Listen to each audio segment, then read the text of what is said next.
Olá, zebristas! Está começando mais um Zebrismo, seu canal de futebol e entretenimento. Meu nome é Danilo e hoje serei o host do programa de novo. No episódio de hoje a gente vai falar de Campeonato Brasileiro do final de semana, vai falar das Copas que aconteceram durante a semana, né? Sul-Americana, Copa Libertadores, que tem jogos hoje.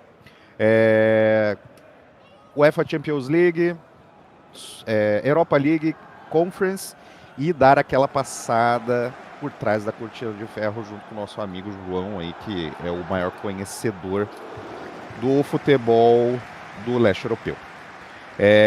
Ao meu lado a gente tem Thiago. Tudo bem, pessoal? Bora que bora. Tamo junto também com meu amigo Cauê. Olá, boa noite para todos, boa tarde, bom dias. E o grandíssimo João. Fala seu oi, João. Olá, pessoal, tudo bem?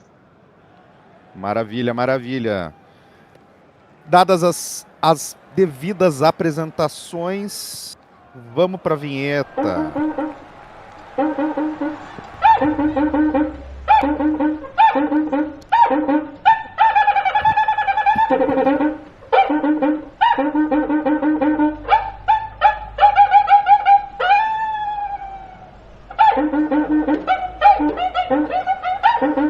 Pessoal, vamos lá então, começando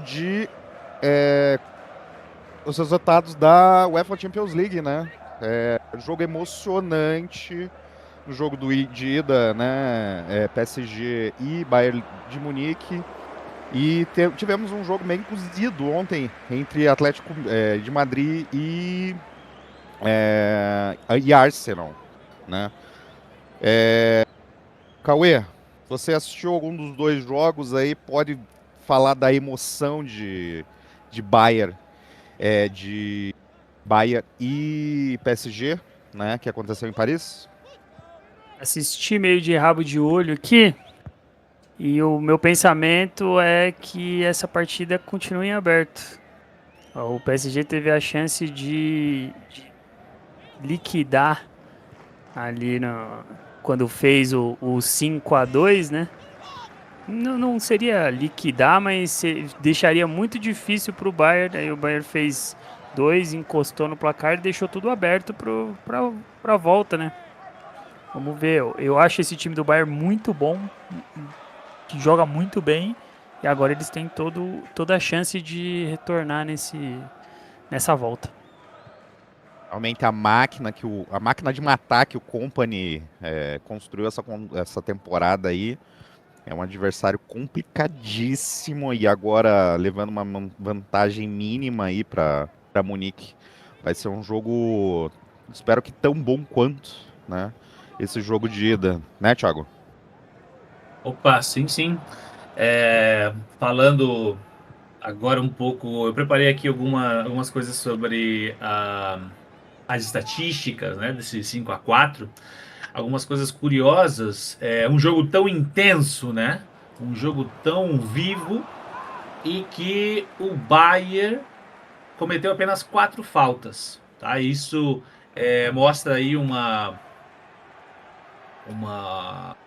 comprometimento tático e também um comprometimento com deixar a bola rolar, né? De alguma forma que para mim isso é muito, muito curioso.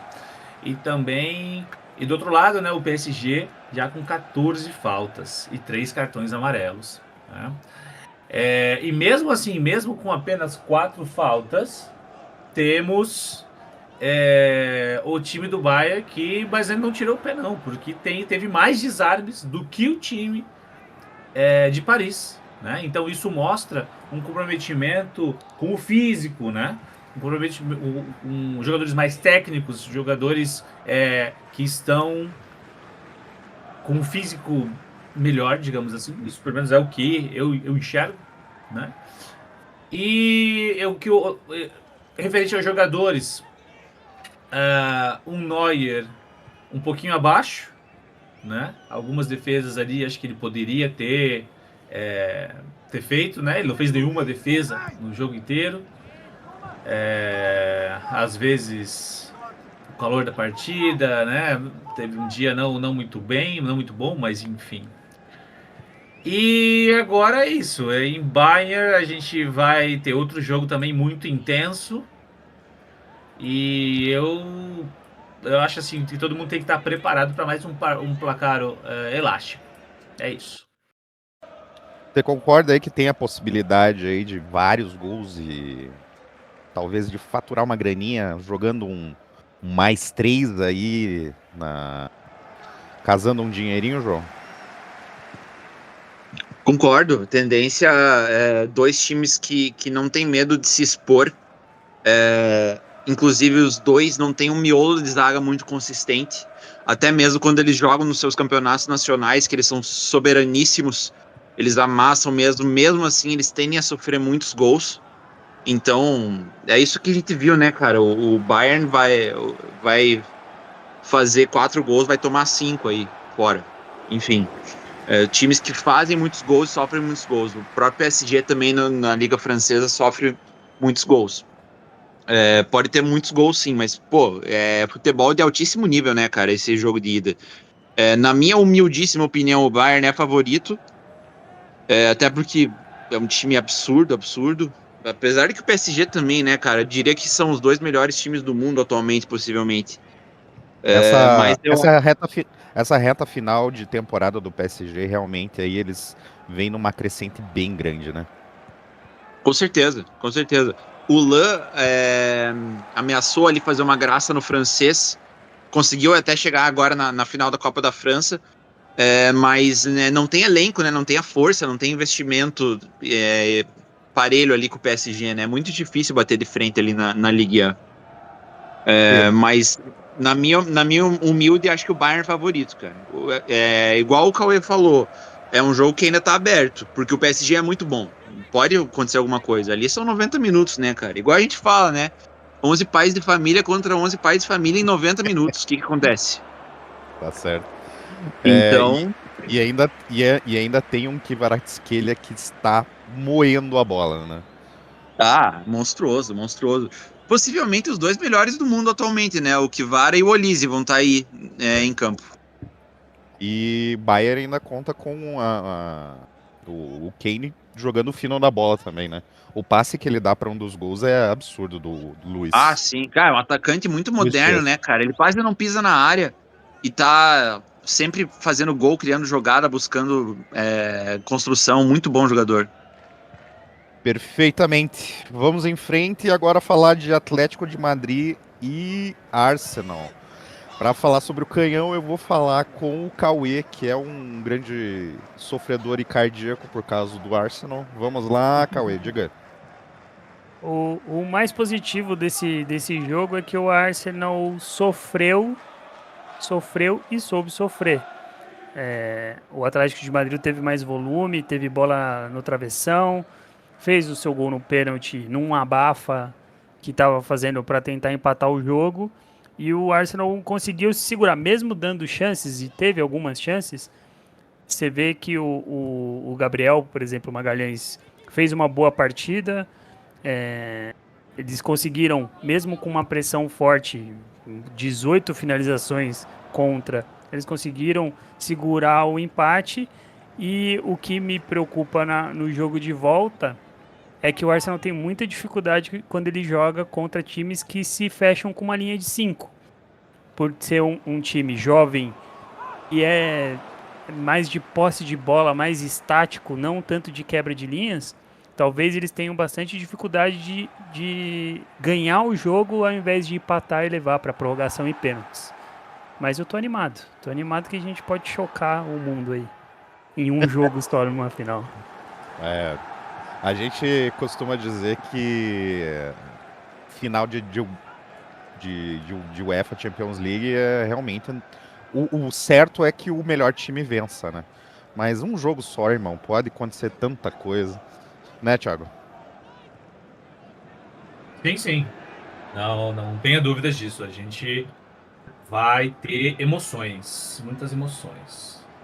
É um jogo que para mim teve emoção, mas é difícil, né? Depois do jogo de terça-feira, né? Aquele 5-4, aquela intensidade, você vê esse 1-1, acho que deveria ser proibido,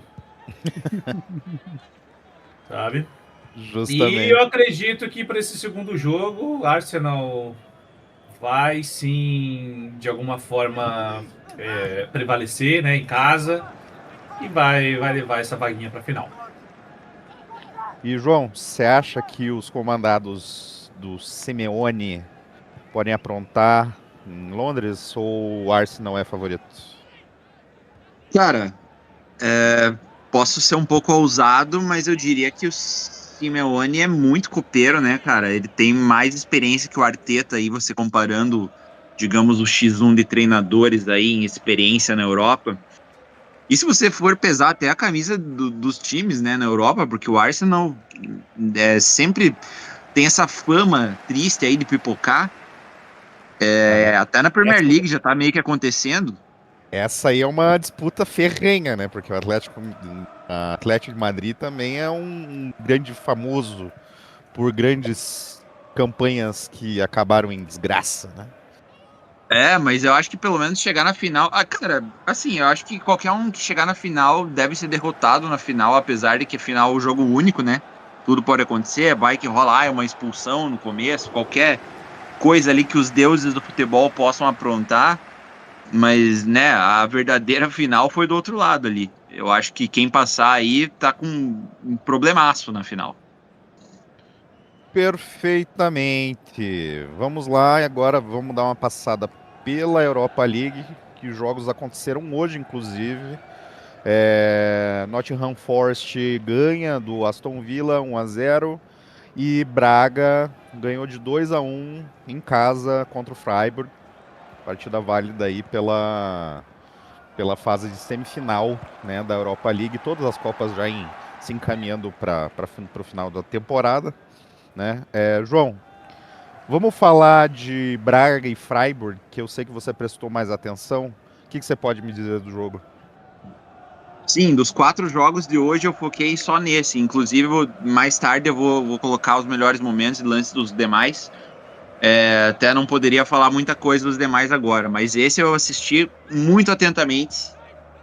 O Braga, com o apoio de sua torcida, conseguiu um gol logo no começo, ameaçou ali uma pressão, um amasso logo após o gol, continua melhor. Só que o jogo se inverteu rapidamente. O Freiburg é um dos meus times preferidos dessa temporada, de assistir jogar. Ele, infelizmente, estava torcendo, né, na Copa da Alemanha, na DFB Pokal, contra o Stuttgart, acabou sendo eliminado no finzinho da prorrogação. Tem uma boa campanha na Bundesliga, uma boa campanha na Copa da Alemanha, uma boa campanha na UEL, vários jogadores muito bons. Teve uma boa atuação hoje após determinado momento depois de ter sofrido o gol, tanto que empatou e teve chances para virar. No fim, foi um pecado. Nos acréscimos, tomou um gol do Braga, saiu atrás desse placar aí 2-1 no jogo de ida. Mas eu tenho total confiança que é um time que pode amassar no jogo de volta. É claro, né? O Braga já mostrou contra o Betis, por exemplo, que foi amassado contra o Betis em Sevilha. Saiu atrás, saiu 2-0, teve um 3-0 no lado do Betis e conseguiu reagir. Foi super inesperado, né? Porque o Betis estava amassando e o Braga conseguiu reagir. Então a gente não pode descartar o Braga. Beleza, o Freiburg é melhor, o Freiburg é favorito, o Freiburg joga em casa, o Freiburg tem mais time, mas o Braga já mostrou que pode aprontar, né? Só que tem algumas outras variáveis aí. Hoje o Salazar perdeu um pênalti, que já meio que baixou um pouco a moral do time. E o Horta, que é o capitão, o melhor jogador do time, jogador até da seleção portuguesa, saiu machucado. A gente não sabe ainda a gravidade da lesão, a gente não sabe quanto tempo que ele vai ficar ali fora. Mas digamos, com o Salazar, que é um excelente meia, com a moral baixa, e o Horta fora, talvez o jogo de volta, aumenta ainda mais o favoritismo do Freiburg. Então, para mim, o Freiburg é favorito a virar esse jogo. Claro, né? Tudo pode acontecer, mas para mim o Freiburg vai virar. Maravilha. Vamos seguindo para Nottingham Forest e Aston Villa. O Forest ganha em casa do Villa, é um confronto doméstico, né? Se enfrentam muito na Premier. Forest ganha com um gol de Chris Wood aos 71. Thiago, o que você pode falar pra gente desse jogo aí? Opa. Então, acho que nada além do esperado. Eu não tenho curtido muito os últimos jogos aí do Forest. Eu imagino que... Quer dizer, perdão. Eu não tenho curtido os últimos jogos do Aston Villa, tá? É um time que tá pecando muito na parte ali de transição, mas para mim foi uma grande, como posso dizer, uma grande surpresa, né? Dado que foram dois times que se doaram, né? Que tiveram chances praticamente iguais, porém ali no final, no final não. Mais pro final do jogo, o Nottingham conseguiu achar ali o pênalti, né? Vamos ver ali o que os... Se o fator casa, né? Pode ajudar aí o Aston Villa na busca para essa vaga na final. Perfeitamente. Encerrando aí a Europa League, vamos para os jogos da Conference. Né? Hoje o Rayo Vallecano ganha de 1-0 do Strasbourg em casa. E o Shakhtar Donetsk, que recebeu o Crystal Palace, também levou um sacode em casa entre aspas, né? Porque o time de Donetsk não joga em Donetsk devido à guerra. Mas recebeu o Crystal Palace e perdeu de 3-1. Cauê, você chegou a ver alguma coisa do Shakhtar e Palace hoje?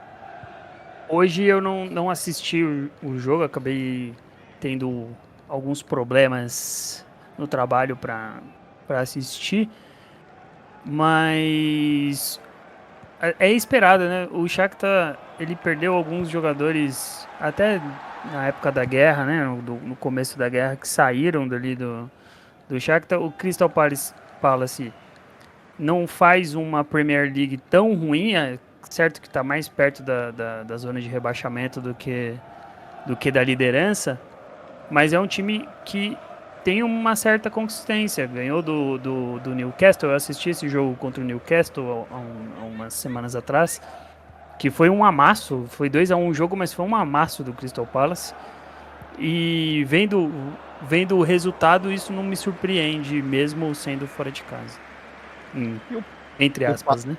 E o Palace, que é campeão de liga, né? Campeão de Copa aí domesticamente. Bom time.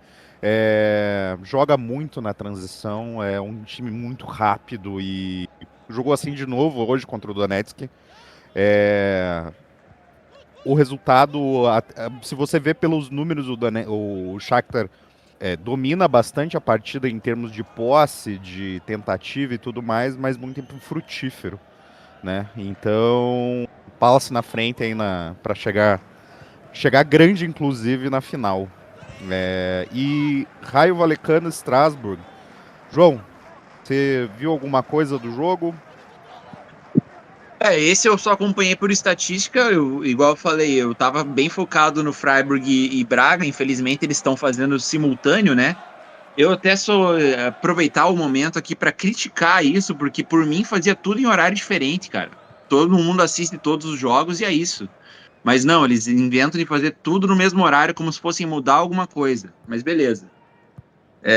Mas pelo que eu vi ali, o Strasbourg não, por estatística, né? Não ameaçou muito. Eu sei que tem o desfalque pesadíssimo do Panicelli no ataque. Porém, voltou o Emega, que é um centroavante jovem holandês. Voltou até com a faixa. Ele que tinha brigado com torcedores, com treinador. Na verdade, tinha brigado com o Rose Senior, que foi pro Chelsea, né? Que era o treinador antigo. Torcedores, ele até comentou: eu não sabia que Estrasburgo ficava na França, esse tipo de coisa. tinha discutido com o treinador, tinha brigado com direção, tinha saído machucado e ficado mais tempo fora do que o que deveria ter ficado, tinha ficado, digamos assim, magoado porque o Panicelli tomou muito a posição dele, porque é um centroavante de fato bem melhor, e o Emega tinha surgido como um centroavante holandês que vai ser, nossa, esse vai ser o próximo 9 da Holanda. O que acabou não se concretizando. Claro que ainda pode se concretizar porque ele é muito novo, né? Ele ainda pode fazer isso. E deu certo pro Strasbourg dele voltar justo quando o Panicelli se machuca e teve aí o rompimento do ligamento, perdeu a Copa, vai voltar possivelmente só ano que vem. E o Emega agora tem essa sequência. Mas vai ficar pro jogo de volta agora. Claro, é diferença de um gol só. O Strasbourg em casa tem total chance de conseguir virar. Mas o Rayo Vallecano não é um time bobo, não é um time fraco. É um time que está jogando em alto nível na La Liga, tem uns jogadores bons ali, o Jorge de Frutos, o Hatzi, o lateral direito. Enfim, é um confronto que está bem aberto. Concordo. Eu inclusive acho que o time do Strasbourg é melhor tecnicamente, mas o Raio tem jogado uma bola, taticamente falando, muito, muito, muito boa. Confronto interessante aí pela semifinal da Conference. Amigos, Ou- vocês não acham que tem pouco brasileiro nesse. Principalmente na Conference, por exemplo, nos times de Conference, no times de Europa League, coisas que há 10 anos atrás, provavelmente a gente teria, sei lá, pelo menos desses 4 times, uns 8 brasileiros. E eu só conheço o Pedrinho que tá no Shakhtar. Não, o Shakhtar tem vários brasileiros. Tem cara. 11 no Shakhtar. Tem 11 Não, no não. Shakhtar. Eu acho que o Shakhtar preenche O resto, né? Mas a gente. a quantidade de brasileiros aí que você citou. Mas Cara, o realmente, cara que fez o gol do Raio hoje foi o alemão. O alemão. Centroavante É o alemão. Diretamente do BBB.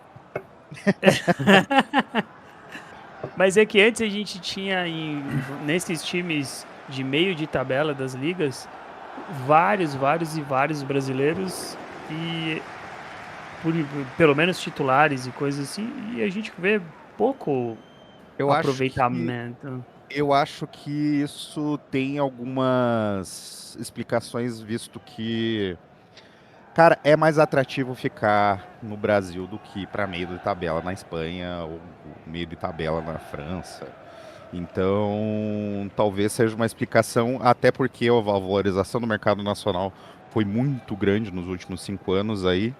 Então, às vezes, realmente esquentar um bom banco aí num clube grande aí de ponta de tabela no Brasileirão, ou até ser um bom destaque aí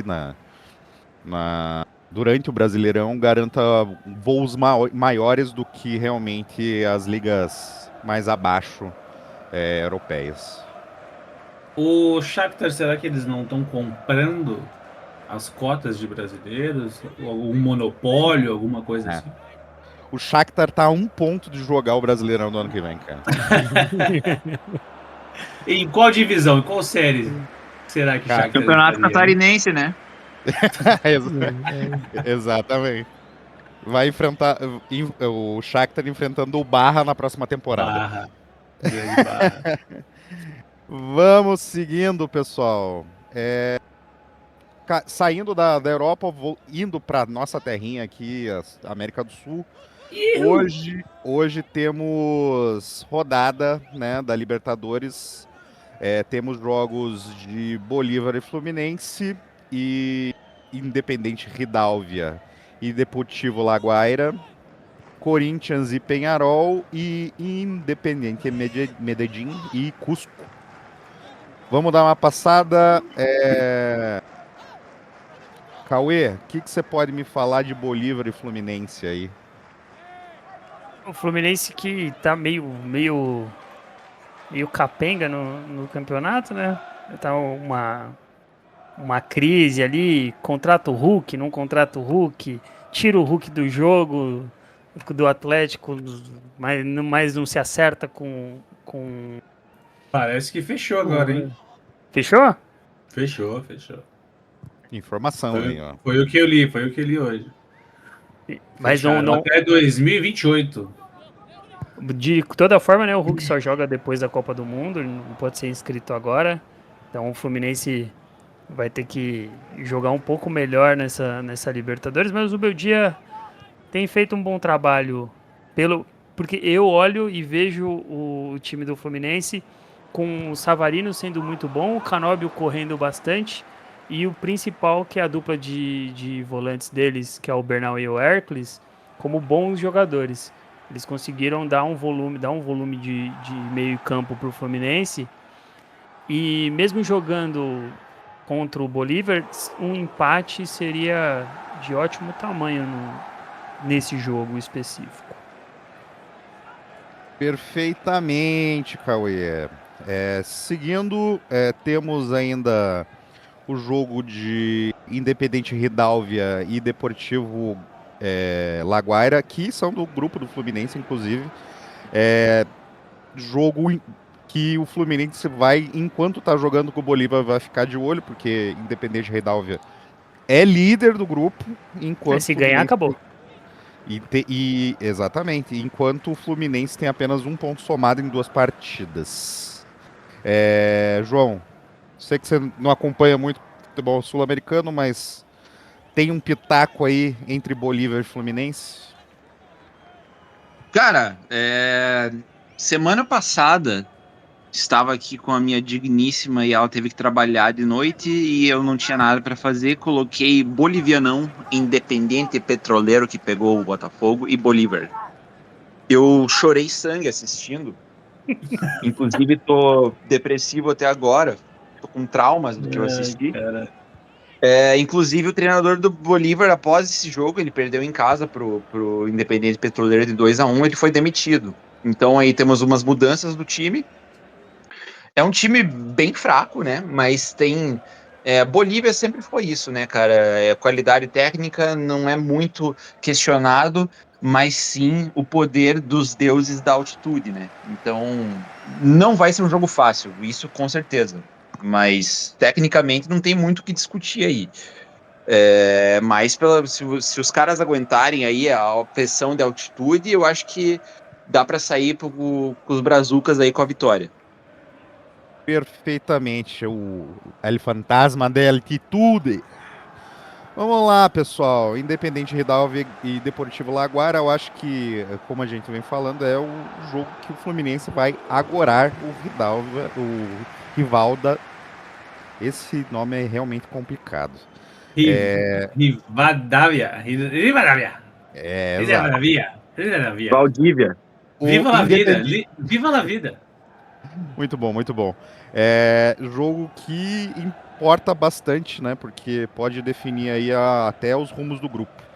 Aí, trago uma informação aqui, ó. Dos últimos 8.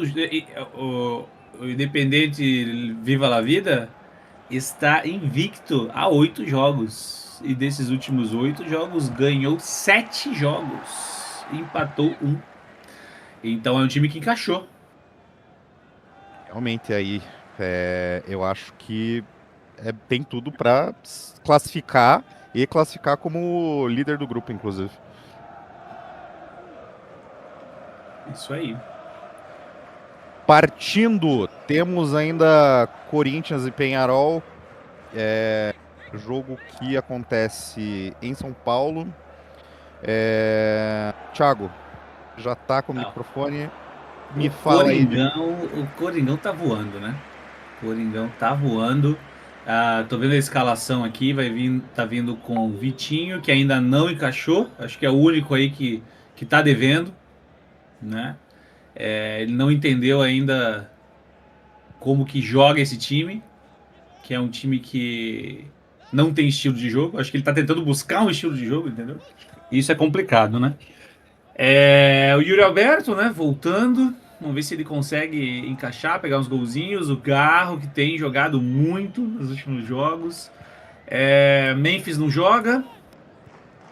Tá lesionado. Tá no flat dele. Tá tocando o violão exclusivo, né?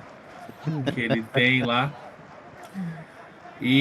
Mas o grande destaque, pra mim, tá? desse jogo, desse time do Corinthians, além, logicamente, do glorioso novo técnico, né? Que eu acho que de alguma forma ele mexeu no vestiário, né? Isso não tem como falar. O Diniz, ele com certeza mexeu ali no psicológico, mas para mim o Gustavo Henrique é o grande destaque, né? Que até no jogo contra o Santa Fé deu uma assistência e fez um gol. É o zagueiro que consegue ajudar muito na saída de bola, recuperação, as disputas aéreas também. Eu acredito que hoje é 2-0 Coringão. O time do Penharol que vem muito mal nos últimos anos, inclusive o João, a gente estava conversando até antes do programa, tá passando dificuldades até no campeonato local, no Uruguai Azulzão, no Chimarrão, né, João? Vem de, deixa eu ver aqui, 2, 4, 5 jogos sem vencer. 5 jogos sem vencer.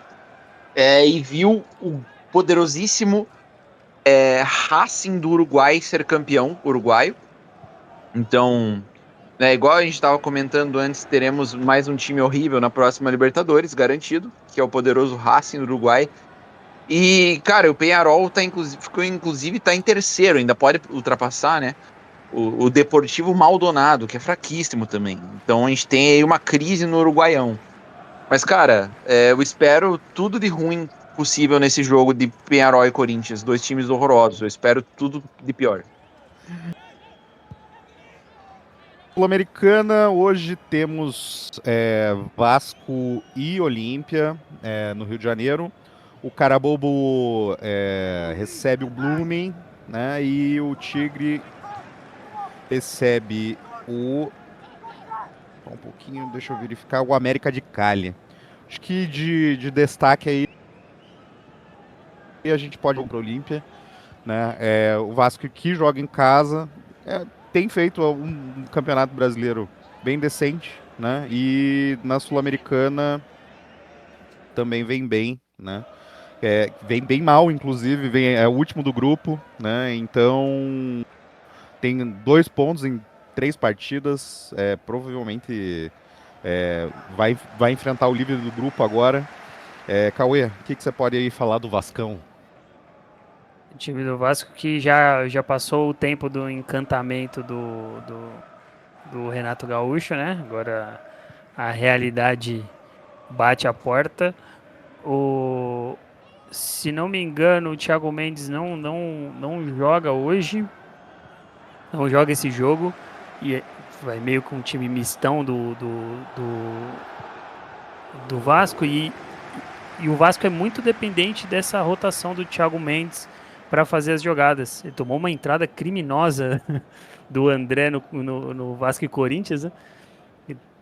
Quase perdeu o tornozelo numa entrada. Mas o time do Vasco ele é muito dependente de um cara que faça o time jogar. Que nem, se você for olhar, que nem o Grêmio do Renato lá, que o Arthur fazia esse papel, depois o Maicon fazia esse papel. Quando ele perdeu o Arthur e Maicon, por exemplo, ao longo dos anos, o time parou de jogar. Que ele precisa desse segundo volante mais móvel que faz o time jogar. E desse jogo, como o time do Vasco já é bem difícil de assistir, agora com o time reserva do Vasco, com certeza vai ser bem pior. Mas joga em casa, contra o Olímpia, se ganhar, consegue chegar ali na segunda colocação do grupo, talvez seja uma boa. O Vasco tentar ganhar esse jogo em casa é uma boa oportunidade para tentar se classificar, né? A Vasco e Olímpia é muito cheirinho de Libertadores 2001, assim, né? Exatamente. Maravilhoso. Maravilhoso. Mas seguimos. Eu acho que realmente o Vasco hoje joga a vida da competição, né? Não que eu acho que o Vasco tenha como prioridade a Sul-Americana, a gente já discutiu em outro programa aqui a falta de apreço dos clubes pela Sul-Americana. Não entendo, a gente não entende por quê. É um um título, é um título, uma competição bacana de se jogar, mas realmente, né? E é mais Enfim. fácil de chegar na Libertadores por ela. Exatamente, é muito mais fácil ganhar a Sul-Americana do que a Copa do Brasil hoje em dia, né? Sim. E paga suas premiações em dólar, o que, né, é incrível. Realmente, muito bom, muito bom. Terminado o bloco das Copas aqui, pessoal, vamos se virar pro Brasileirão, né? A 14ª rodada acontece no final de semana. A abertura no sábado dos jogos das 4 da tarde com Botafogo e Remo. Aí temos Vitória e Coxa às 18h30. Temos o Clássico Paulista, Palmeiras e Santos. 8h30 também o jogo. E Atlético Paranaense recebe o Grêmio. O Cruzeiro recebe o Atlético Mineiro, um clássico mineiro na rodada. Sábado às 21h no Mineirão. São Paulo recebe o Bahia. Um jogo de 6 pontos, diria, né? Ambos ali estão bem apertados na tabela. E temos clássico carioca, Flamengo e Vasco no domingo, né? 16 horas. A Chape recebe o Bragantino. O Inter recebe o Fluminense. E para fechar a rodada, Mirassol e Corinthians. Destaques da rodada, pessoal. Palmeiras e Santos, clássico paulista. Palmeiras líder do Brasileirão, né? Recebe o Santos do menino Ney. Ainda não há confirmação se ele joga ou não. E Santos querendo se agarrar nas melhores possibilidades para somar pontos aí numa situação bem delicada na tabela. Thiago, o que você pode me falar de Palmeiras e Santos? É um jogo desleal. Se eu fosse santista, passava longe, ia pro meio do mato, ficava offline aí durante 1 ou 2 dias, né, para não se virar algo de achaque, né? Eu acho que, cara, vai ser um baile do Palmeiras. Vai ser um baile do Palmeiras em casa, o time que tá bem encaixado, a área jogando muito. O Sousa começou a fazer gol e, assim, a defesa do Santos é uma coisa deplorável. O Neymar ali tentando, né, carregar 3 pianos juntos, chamados Gabriel Barbosa, Roleiser e Bom Tempo. Não vejo esse time do Santos como um adversário à altura do Palmeiras e, assim, 3-0, pouco. Dá pra apostar, então. Dá pra casar um dinheirinho. Fácil. Eu também acho que mais 2 gols aí é uma boa possibilidade. Do jogo, né? Dá pra cravar só do Palmeiras, inclusive. Outro destaque da rodada, Clássico Mineiro, né? Depois, é o primeiro clássico depois da final do Mineirão, que teve todo aquele bafafá e cenas lamentáveis acontecendo no gramado. Cauê, você acha que hoje essa rodada tem revanche? Não acho. O time do Cruzeiro não tá fazendo um bom campeonato brasileiro, mas tem se acertado nas últimas rodadas, né? São 3 vitórias seguidas. Ao contrário do Atlético, que são 3 derrotas doídas seguidas. Inclusive a última, a gente observou um absurdo que aconteceu do Hulk que eu comentei sobre o Fluminense, né? Dele ter ido pro estádio, tá lá com a camiseta titular dele, tava lá no vestiário e tiraram ele do vestiário porque ele tava em negociação com outro time. Aí tem que ter, pelo menos tem que ter um comando esse time. Tem protesto de torcida, tá jogando mal, muito mal. E eu não acredito que lá no Mineirão eles tenham alguma chance de ganhar do Cruzeiro. Mas eu apostaria, tipo, num empatezinho, se você for muito otimista com esse time do Atlético, eu apostaria num empate assim para não perder muito. Coisa pouca. Sabe aonde eu colocaria meu dinheiro, Cauê? Um CDB do Banco Master. Não, eu colocaria meu dinheiro em cartões. Esse jogo aí Nossa, isso é verdade. vai ser um quebra-pau homérico.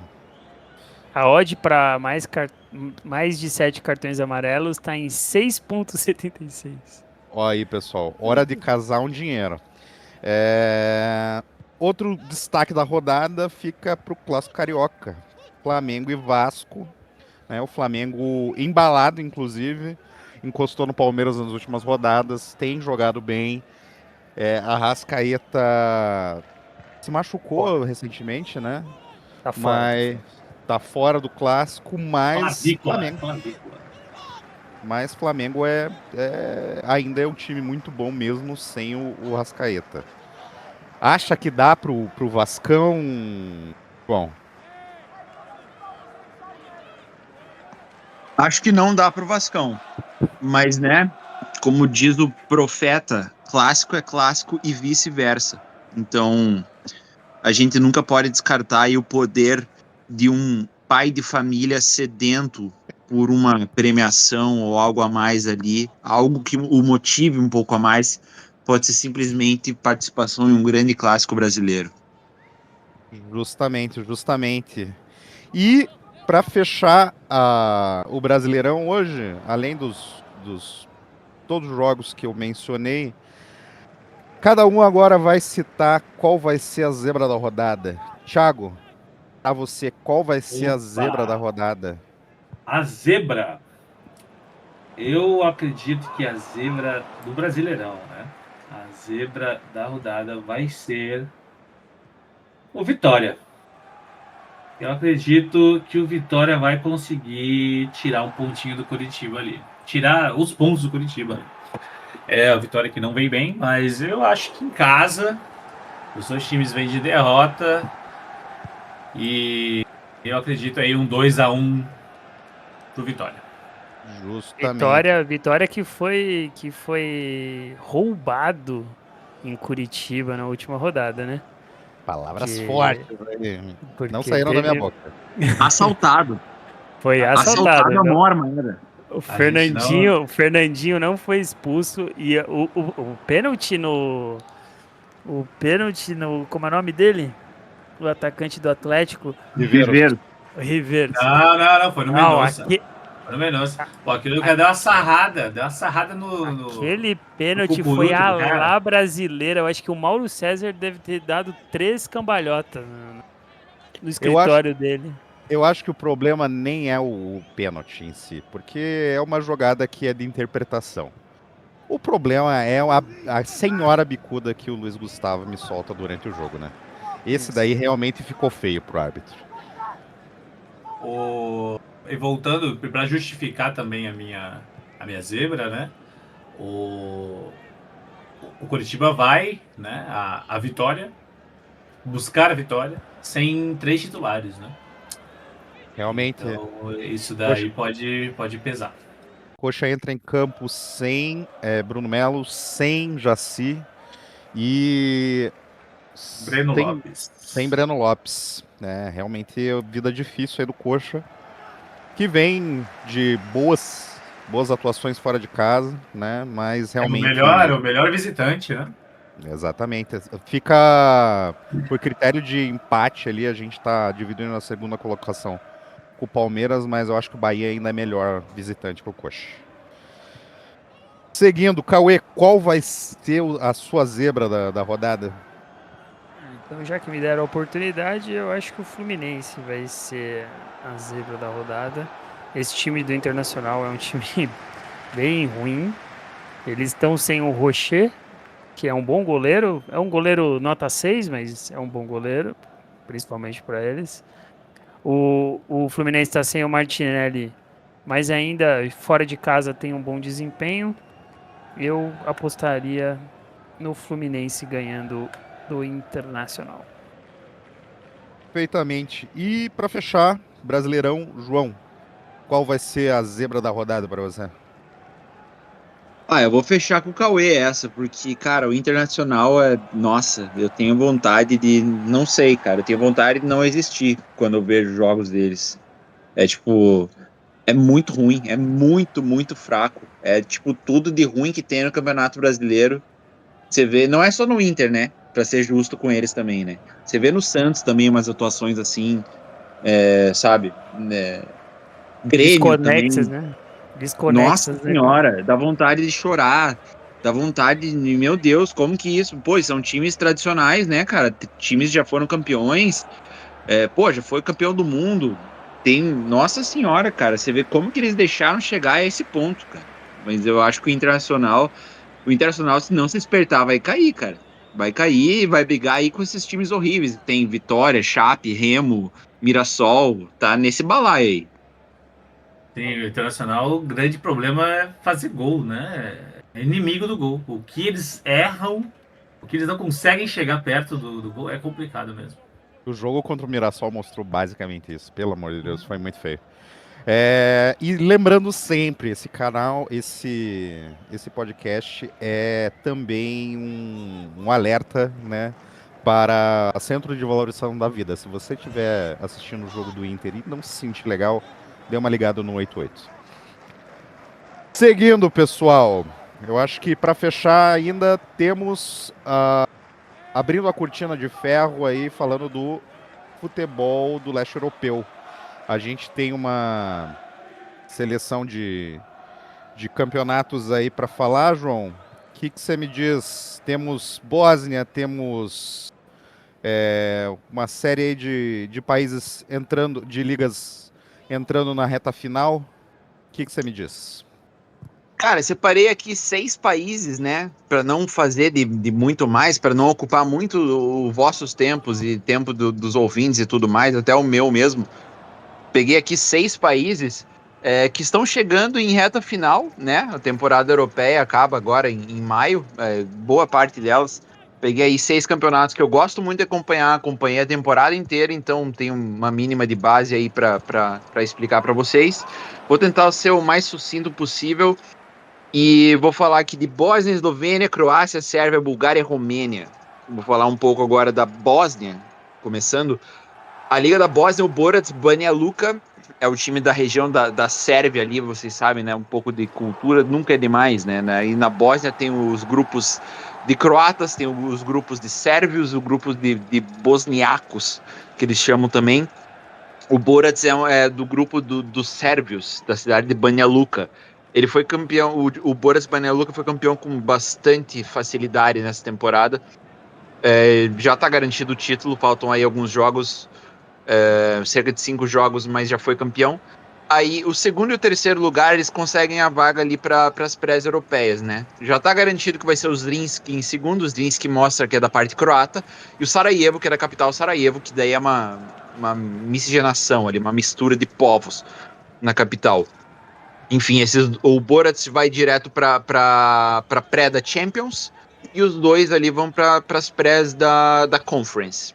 Claro, né? O Borac não deve passar nas primeiras prés, deve acabar caindo nas pernas ali que caem para quando você é eliminado nessas primeiras prés, você cai para pré da UEL, e se você cai para pré da Conference, enfim. E daí temos Rudar, Priedor e Sloga do Boy praticamente já rebaixados. O Pozushi e o Radnik ainda tem uma mínima chance de cair, mas é muito difícil. Teria que ter uma grande combinação de resultados para acontecer. Então eu acredito mesmo que o Rudar e o Sloga vão ser rebaixados. E daí na Copa da Bósnia, a Copa de todos esses países também garante vaga para as pré-europeias, então eu acho bem relevante de falar. A final da Copa da Bósnia vai ser o derby de Mostar, né? É um clássico muito quente lá na Bósnia, na parte croata da Bósnia, digamos assim, na cidade de Mostar. Vai ser o Zrinski, que é o vice-campeão da liga, contra o Veles Mostar. O Veles Mostar é um time bem tradicional. Na época que a Iugoslávia era junta, era unificada, ele jogava sempre a primeira divisão. Inclusive conseguiu, nunca foi campeão, mas conseguiu ali algumas classificações muito marcantes nas primeiras posições, o Vélez Mostar. Então vai ser um clássico de pegar fogo aí na final da Copa da Bósnia, que pro Vélez vale muito mais, porque o Vélez está em quarto lugar, né? O quarto lugar não garante nada na Liga Bósnia.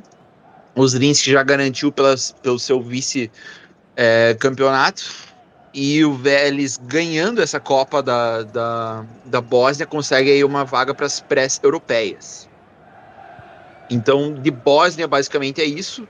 Eu vou falar primeiro da Bósnia, Eslovênia e Croácia, porque são as 3 ligas que não têm uma divisão pós, digamos, 3/4 de campeonato, né? Porque ali em Bulgária, Sérvia e Romênia, a gente tem, após o turno e retorno, confronto direto, a parte de cima, que brigam ali pelo título, e a parte de baixo, que briga ali pelo rebaixamento, e algumas, como a Bulgária, por exemplo, pela classificação de playoffs até para pré-europeias. Então, Bósnia já foi, agora Eslovênia, nós temos o Ciele campeão, líder isoladíssimo, melhor futebol, passeou nesse campeonato. Bom treinador, Riera, não sei se vocês vão lembrar, mas o Riera foi um ponta espanhol, jogou no Liverpool, jogou no Espanhol, jogou muito tempo ali no anos 2000, era um ponta de relevância, né? Virou treinador, virou um bom treinador, fechou com o Frankfurt, agora o novo treinador do Frankfurt, deixou um time muito bem encaminhado. Após a saída dele, mesmo com a saída dele, o time continuou jogando muito bem e foi campeão tranquilamente da Eslovênia. E a gente tem o Koper em segundo lugar, praticamente garantido aí nas europeias. Assim como na Bósnia, os 3 primeiros, né, conseguem a vaga para as pré-europeias. O Koper está bem mais posicionado do que o Maribor, Bravo e Olímpia, esses 3 brigando ali pela terceira vaga das europeias. O Bravo, inclusive, que perdeu a semifinal da Copa da Eslovênia pro Alumínia. O Alumínia é um time médio para pequeno, subiu agora da última temporada para a Série A da Eslovênia.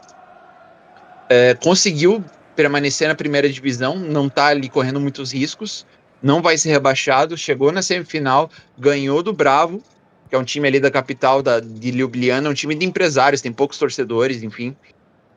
Chegou na final e vai enfrentar o Brinje Grosuplje, que é um time da segunda divisão da Eslovênia. É um fato curioso, né? Pode ser um time da segunda divisão da Eslovênia ser campeão da Copa e conquistar uma vaga europeia.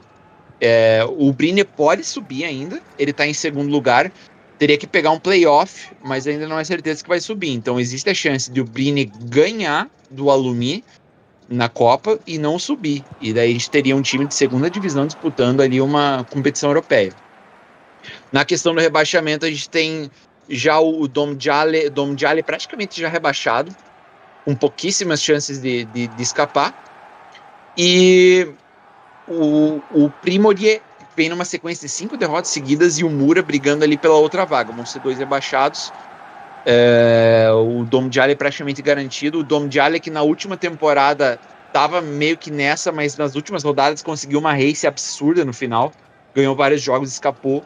Nessa temporada não vai conseguir escapar. Então, basicamente, é isso que eu tenho para falar da Eslovênia. Falando de Croácia, a gente tem o Dinamo campeão tranquilamente, disparado em primeiro, e é o melhor futebol.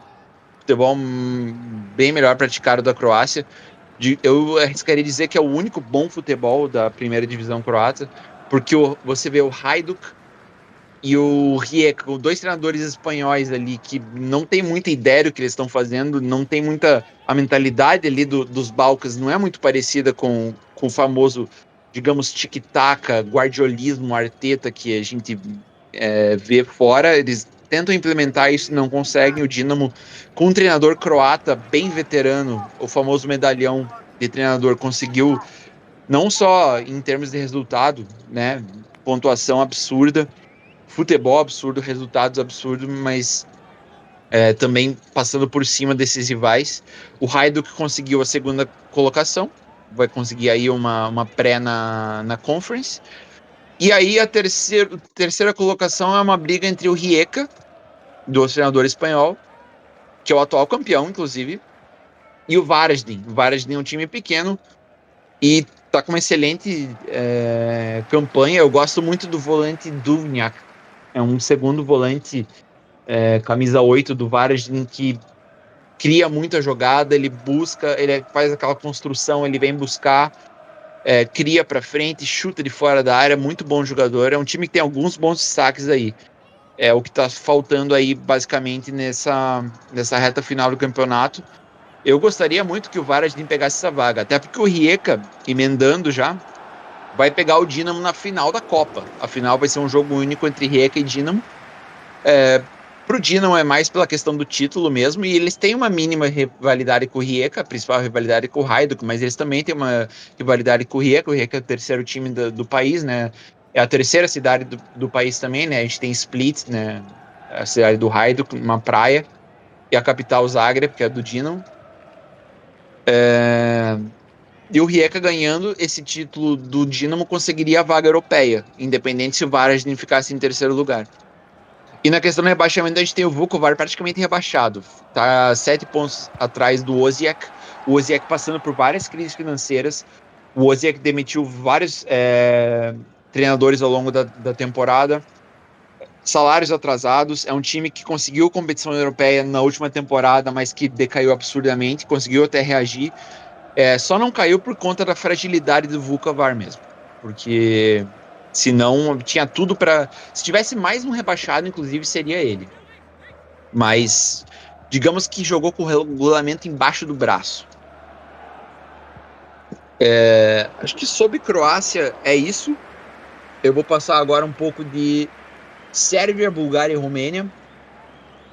Na Sérvia, a gente tem aquela questão que eu comentei, que no começo do campeonato a gente tem o turno e retorno, confronto direto, e daí divide em dois o campeonato. A gente tem a parte de cima, o Championship Round e o Relegation Round. Na parte de cima, a gente tem os Zvezda, como sempre, né, sobrando, não só em pontuação, em números, mas em futebol praticado também. Hoje, inclusive, eu peguei o jogo deles contra o Jedinstvo, que é um time da segunda divisão, que caiu ano passado na semifinal da Copa. Eles vão enfrentar o Vojvodina na final da Copa. Vai ser um jogo bem bom, inclusive, até porque o Vojvodina disputa com o Partizan a vice-liderança. A gente tem o segundo lugar da Sérvia indo para o UEL, para as prés da UEL, e o terceiro para as prés da Conference. Então, é um nível acima.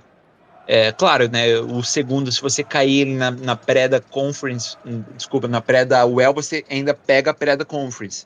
Então é melhor ficar em segundo lugar. E pelo que eu tô acompanhando, os jogos que eu assisto, o Vojvodina tá praticando um futebol melhor que o Partizan. O Partizan tá oscilando demais, perdeu o derby agora, jogando muito mal. Tem valores individuais muito bons, mas o Vojvodina, digamos, no conjunto, eu diria que é mais favorito para conquistar essa segunda posição. E ainda tem a chance de ganhar a Copa contra o Zvezda na final. É muito difícil, né? Mas ainda tem essa chance. Na questão do rebaixamento, a gente já tem o Napredak praticamente já rebaixado. É o único time que já está bem encaminhado para o rebaixamento. Aí a gente tem outras vagas. O Spartak também está bem encaminhado, não tanto quanto o Napredak, ainda tem uma mínima chance de escapar. Aí a gente tem o Radnički, Knis e o Mladost ainda na zona. Eu diria que são os favoritos a pegar essas vagas de rebaixamento, porque você tem o Bačka Topola, o Radnički 1923, o MT e o Javor praticando um bom futebol. Inclusive, na última rodada, todos esses times ganharam e jogando bem sobre esses outros. Então, é uma parte do campeonato que eles se enfrentam entre eles, é o confronto direto, e a gente consegue ver bem a diferença de nível entre eles. Então, acho que está super encaminhado a questão do rebaixamento também.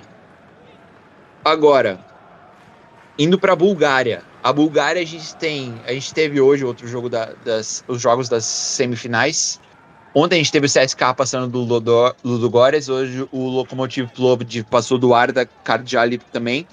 Então a gente vai ter um jogo único entre o Lokomotiv Plovdiv e CSKA. O CSKA que está jogando na parte de cima, né, ali no Championship Round da Bulgária. A gente já tem o Levski praticamente campeão. Isso é bem curioso, porque são 14 anos seguidos de Ludogorets ganhando o campeonato da Bulgária, e agora o Ludogorets foi simplesmente atropelado pelo Levski. O Levski ganhou o confronto direto, o Levski jogou melhor. O Ludogorets perdeu para o CSKA, que também está em cima. Então, finalmente a gente tem essa quebra de hegemonia. Até é legal para os verdadeiros amantes de futebol, porque o Levski talvez seja o time com mais torcida mais tradicional da Bulgária. E o Ludogorets não, um time de empresários, basicamente, que surgiu nesse século. Então a gente tem o Levski praticamente campeão. Aí no meio ali a gente tem a outra parte brigando por um playoff de competições europeias. Chernomorets liderando. E o rebaixamento tá uma briga bem interessante, na verdade. O rebaixamento a gente só tem o Montana, praticamente já rebaixado.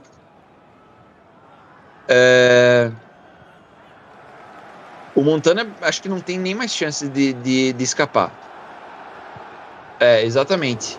A gente tem o Beroi e o Drobodja ainda com chance de escapar e o Spartak Varna também. Aí fora da zona tem o Septembri Sofia, o Lokomotiv Sofia, o Botev Vratsa e o Slavia Sofia.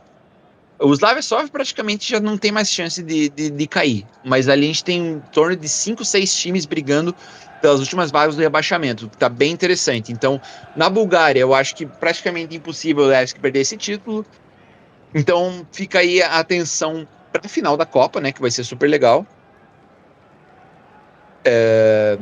Do Lokomotiv Plovdiv, que não briga por nada, basicamente, vai jogar tudo ou nada. O CSKA também não tem mais chance de título. E a questão do rebaixamento. Acho que a questão do rebaixamento ali são 2 vagas para 5 ou 6 times brigando, então essa vai ser a graça maior. E para finalizar, vou falar um pouco da Romênia também.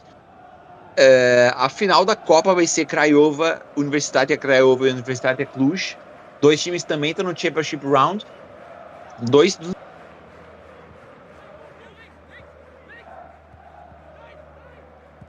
Fechou. Cara, a Romênia a gente tem a final da Copa entre Universitatea Craiova e Universitatea Cluj. Vai ser um jogo único e são 2 excelentes times que ainda têm chance de título na liga também. São 2 dos melhores times que eu vi na parte do confronto direto na liga de volta.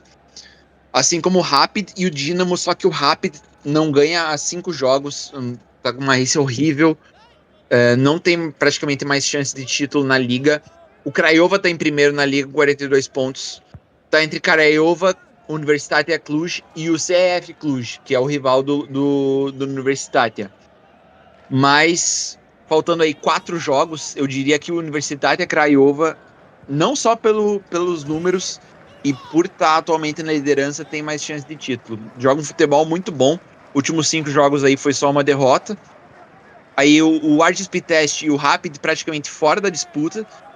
Aí o Dinamo muito difícil, teria que ganhar os 4 jogos e torcer para todo mundo perder. O Cluj também. Aí fica realmente curioso, né? Os 2 times que estão na final da Copa são os 2 que estão brigando pelo título.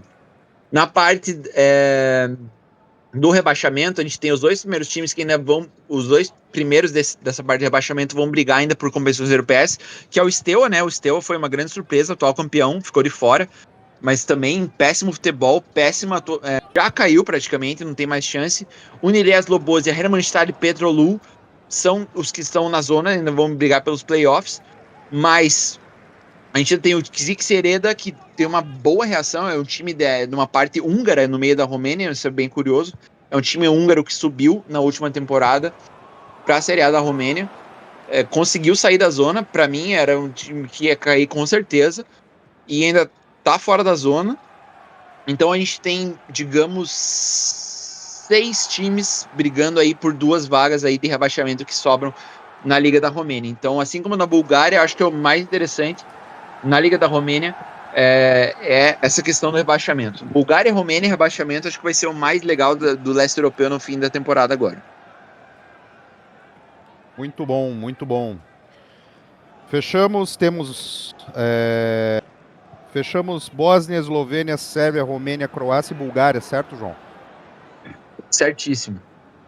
Perfeitamente. Pessoal, programa se encaminhando para o fim, queria agradecer a audiência de todos. Lembrando que se inscreva, né, nos seus tocadores de podcast preferidos, se inscrevam no nosso podcast, cliquem para receber notificações. A gente vai tentar manter uma habitualidade de postagens mais definida a partir de agora. Eu sei que a gente ficou um tempinho afastado, mas o projeto vai ser retomado. Muito obrigado a todos. Fica meu Muito obrigado e tchau. Cada um seus tchauz aí. Ou que nem o cara do alemão Valeu, lá. galera. Tchau, tchau.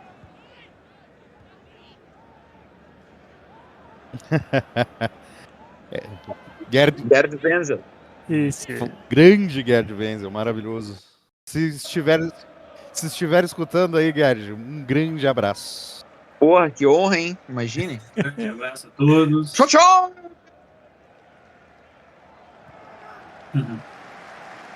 Certo, pessoal? Um grande beijo e até a próxima. Tchau.